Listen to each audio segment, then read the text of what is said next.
Welcome back. This is part 5 or part 6, I can't remember, of the of Tony the Hoofer's Football Manager 16 new player guide. I'm very much expecting that Football Manager 17 was almost identical to this, and hence my only buying these every second year. And I expect Football Manager 18, which comes out in a month or two, and which I'm hoping to buy and do a guide on as soon as it's available. I imagine it will be very similar. So my thinking in doing this video now is to entice you to buy the far cheaper Football Manager 16 and to fall in love with the game as much as I have. So we last time set up our tactics. We set up a controlling tactic and we set up a counter-attacking tactic. We're going to now make sure that our team learn this formation as quickly as possible. It's vitally important before we start the season to get our team happy with our formation. So I've come into the training area, and if I select team, I get to use this scroll bar up the top to determine whether we do less match training, which will focus on player development, or if we do more training, which we can then set the main focus of our match training to be match tactics. That's what I want to do here. I want to set these blue areas that are standard training, general training, to be fitness, because we want our players up and running and comfortable with the workload that will be expected of them as soon as possible. And I'm going to set our match training as at the highest I can, and we'll leave it set to match tactics. Other options that we can do in the game, we'll come to this actually. I won't explain all of this yet, but this is what you must do at the beginning of the season, because we've got a month and a bit to prepare for our first real game. Let's confirm that by changing our view in here. No, so we're at the 1st of July, and we've got a game on the 25th, I think. Didn't we start on the 8th of the 8th? We'll have a look at schedule and see that our first real game is Swansea at home on the 8th of the 8th, that's right. So we'll go back to our training area, go back to, I think, can we change the view here? Nope.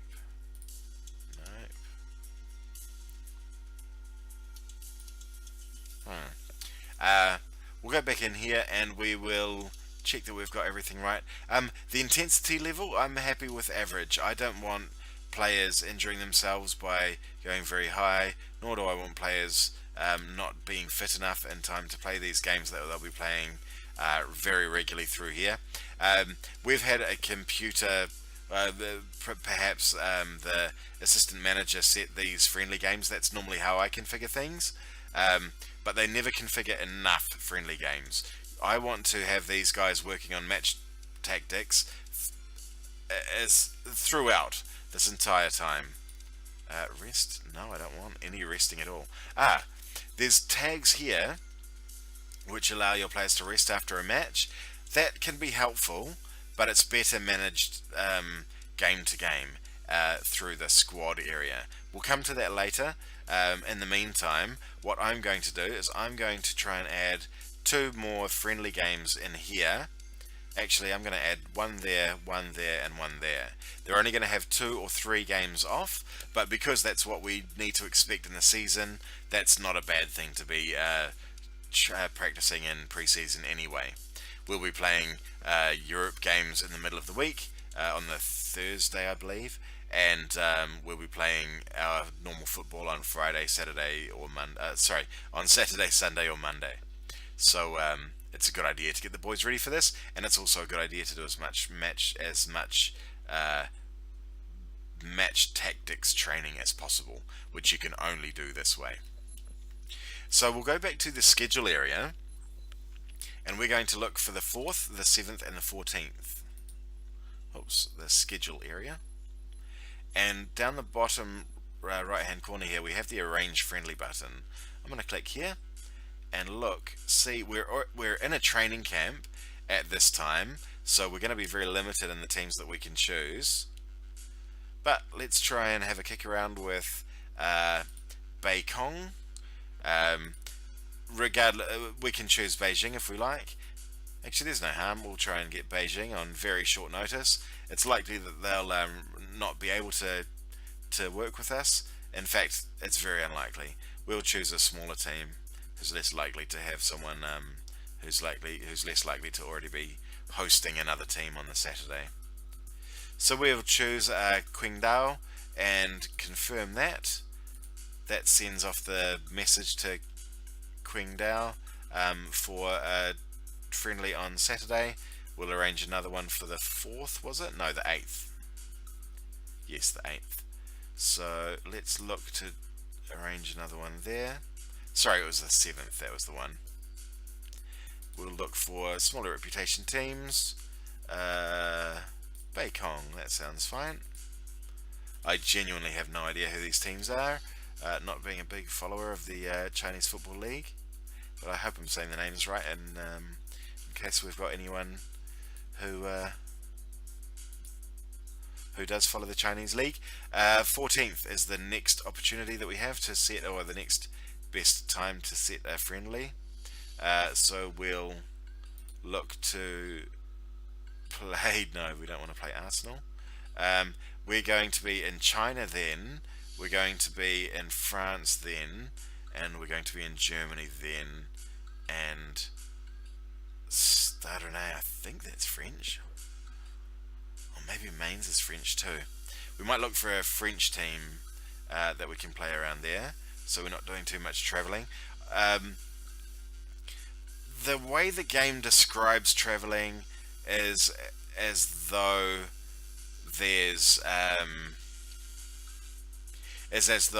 there is an impact from travelling, but I've never noticed it in particular. It may be involved, but I've never been able to see it directly. So we'll see if Lorient will have a game against us on the 14th. And looking at this arrange friendly calendar, we can see that we've actually got another gap here which I wouldn't mind filling. It's giving ourselves 2 days after playing Stade Rennais and then 2 days after to play Barca. Strikes me as a bit rough, but that's what preseason is for. We're going to be doing heavy rotation of our team throughout, so we'll add another one in here as well. So we'll be playing away to Stade Rennais, and we'll be playing at home to Barca.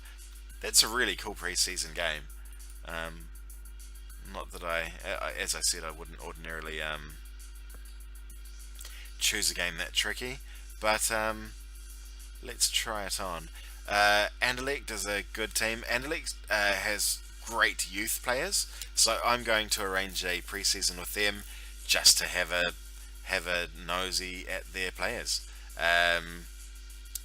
Hopefully all of these games will come through for us. Quite often they'll conflict with other games, so we'll continue on. I was going to continue then, but I'm just thinking, do we need to do anything else?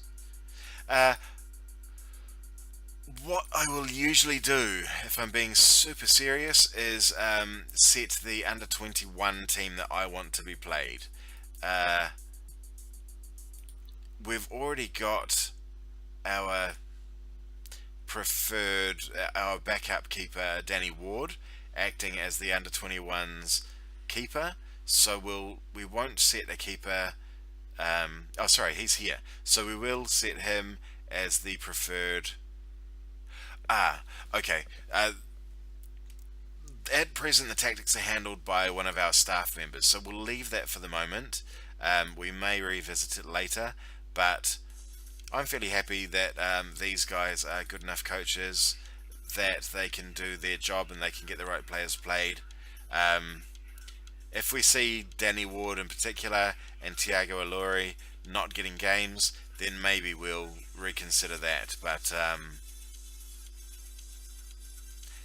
I think for the moment they'll be fine. I'm actually looking at Tiago Alori now and thinking that he could be better for us than Stephen Corker. Stephen Corker is only 23.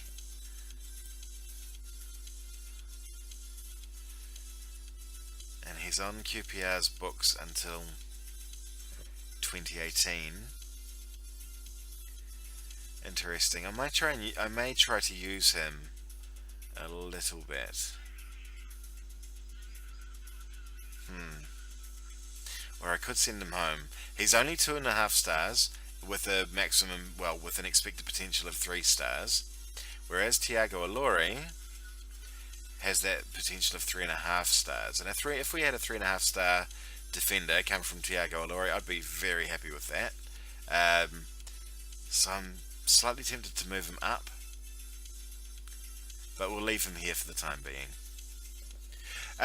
So what have we done here? We've set up our training, we've set up our extra friendlies, and I had a wander around the under 21s thinking about formations and things, but we'll leave those for the various coaches assigned to those, and we'll save this one up here and be back, and we'll have a look at staff, the next most important part. So we'll see you again soon.